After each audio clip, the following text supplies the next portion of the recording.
رشتہ داری یا افراد معاشرہ کے ساتھ ربط و تعلق کی وجہ سے میری طرح آپ کو بھی کسی ایصال ثواب یا قرآن خوانی کی مجلس میں شرکت کا موقع میسر آیا ہوگا اور بارہا میسر آیا ہوگا۔ قرآن خوانی کی صورت میں چند ایک پہلو ہیں جن سے ہم لوگ عدم توجہی کی وجہ سے انجان رہتے ہیں۔ ایسی باتوں میں سے سب سے پہلی بات یہ ہے کہ جب آپ کسی ایسی مجلس میں جائیں جہاں قرآن پاک پڑھا جائے، جہاں سورہ یاسین پڑھی جا رہی ہے، جہاں پہ سورہ بقرہ یا سورہ رحمان پڑھی جا رہی ہے، وہاں جب آپ پہنچیں گے بلند آواز میں سلام نہیں کریں گے۔ عمومی طور پہ لوگ آتے ہیں جی السلام علیکم ورحمۃ اللہ، بلند آواز سے سلام کر رہے ہیں۔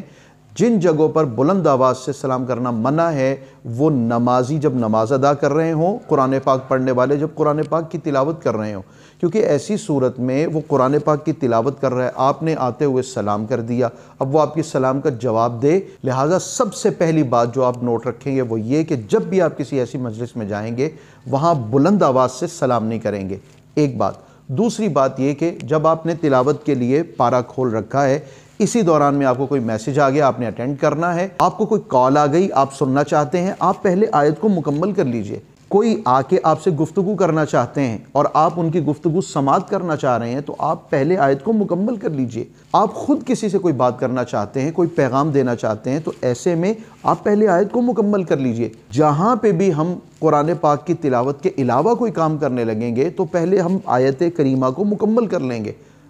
جب آیت مکمل ہو گئی اس کے بعد آپ میسج سنیے، آپ کال سنیے، آپ کسی سے بات کیجئے، آپ کسی کو پیغام دیجئے، آپ کسی کو بلوا لیجئے۔ اب جب آپ نے کال اٹینڈ کر لی، کسی کو پیغام دے دیا، کسی کو بلوا لیا، کسی سے کچھ کہہ دیا، میسج آپ نے دیکھ لیا، جب آپ پھر سے شروع کرنا چاہیں تو بسم اللہ الرحمن الرحیم لازماً پڑھیں گے۔ کیوں؟ کیونکہ آپ کے کلام کو چھوڑے ہوئے اور اس کے آغاز کے درمیان میں جو کلام الہی کے علاوہ میرا اور آپ کا دنیاوی کلام شامل ہو گیا، قرآن یہ نہ کہے کہ اس نے میرے درمیان میں کیا شامل کر دیا۔ لہٰذا اس چیز کا آپ ضرور خیال فرمائیے گا۔ تیسری بات یہ کہ مثال کے طور پر یہ قرآن پاک کا پارہ تو نہیں ہے لیکن آپ سمجھ لیجئے کہ یہ ایک آپ اس کی تلاوت کر رہے ہیں۔ اب تلاوت کرتے ہوئے جیسے ہی صفحہ مکمل ہوتا ہے تو آپ اس طرح سے لعاب لگاتے ہیں انگلی پہ اور صفحہ پلٹتے ہیں، پھر جب مکمل ہو گیا پھر یوں لعاب لگایا اور پھر صفحہ پلٹ دیا، پھر جب صفحہ مکمل ہوا پھر لعاب لگایا۔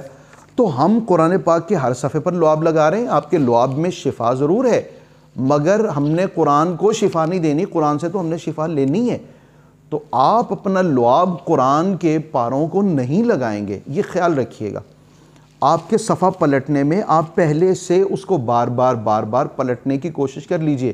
جیسے وہ آپ کے ہاتھ میں سنگل صفحہ آ جائے تو آپ اسے اپنے ہاتھوں میں۔ چوتھی اور آخری بات اور نہایت ہی اہم بات، جب ہم قرآن پاک کی تلاوت کر رہے ہوتے ہیں تو بعض افراد کو آپ نے بھی دیکھا ہوگا کہ وہ اتنی بلند آواز میں قرآن پاک پڑھتے ہیں کہ ساتھ والے بھی ڈسٹرب ہوتے ہیں اور وہ ان کی آواز پوری مجلس میں گونج رہی ہوتی ہے۔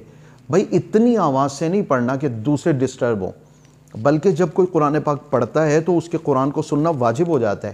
اب کوئی خود پڑھے یا آپ کے قرآن پاک پڑھنا سنے تو اسے بھی پڑھنے دیجئے۔ تو کتنی آواز میں پڑھا جائے گا؟ صرف اتنی آواز جو میرے یہاں لبوں سے میرے کانوں تک پہنچتی ہو، صرف اتنی آواز۔